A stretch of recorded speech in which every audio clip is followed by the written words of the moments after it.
பொண்ணுங்களோட வீக்னஸ் என்ன? ரொமான்ஸ் தான் பொண்ணுங்களோட வீக்னஸ். ஒரு பொண்ணுக்கிட்ட உங்களால் ரொமான்டிக்காக இருக்க முடியும் அப்படின்னா அந்த பொண்ணு உங்கள் மேலே addict ஆயிடுவா.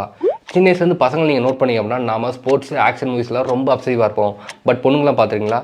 Cinderella, frozen, beauty and the beast, ஓகேவா, அலிஸ் இன் ஒண்டர்லாண்ட், இந்த மாதிரி ஃபேரிடேல் மூவிஸ்லாம் ரொம்ப அப்சசிவாக இருப்பாங்க, அடிக்டாக இருப்பாங்க. அந்த மாதிரி பொம்மைஸ்லாம் வச்சு சுற்றிட்டு இருப்பாங்க. பிகாஸ் ஃபேரிடேல் மூவிஸ்லாம் பேஸ்ட் ஆன் ரொமான்ஸ். அந்த மூவிஸில் வர மாதிரி ஒரு பையன் தன்னோட லைஃப்பில் வந்து தன்னோட ரொமான்டிக் லைஃப் தனக்கு கொடுப்பா அப்படின்னு சொல்லி தான் அவங்க சின்ன வயசுலேருந்து ஏங்கிட்டே இருக்காங்க. அந்த மாதிரி உங்களால் ஒரு பொண்ணுக்கு ரொமான்டிக் லைஃப் கொடுக்க முடியும் அப்படின்னா அந்த பொண்ணு உங்கள் மேலே அடிக்ட் ஆகிடுவா. பட் ரியல் லைஃப்பில் நம்ம எல்லாம் எப்படி இருக்கும்? எம்டம் நாங்கள் ராசர் மாதிரி அவட்ட பிஹேவ் பண்ணிகிட்ருக்கோம். அவள் வெறுத்து ரசம் கிளியராக தெரிஞ்சுங்க. ஒரு பொண்ணுக்கிட்ட நீங்கள் ரொமான்டிக்காக பிஹேவ் பண்ணிங்கன்னா அந்த பொண்ணு உங்கள் மேலே அடிக்ட் ஆயிடுவா. அவட்ட எப்படி ரொமான்டிக்காக பிஹேவ் பண்ணு தெரியல, கவலைப்படாங்க. உடனே இப்போவே என்னை ஃபாலோ பண்ணுங்கள்.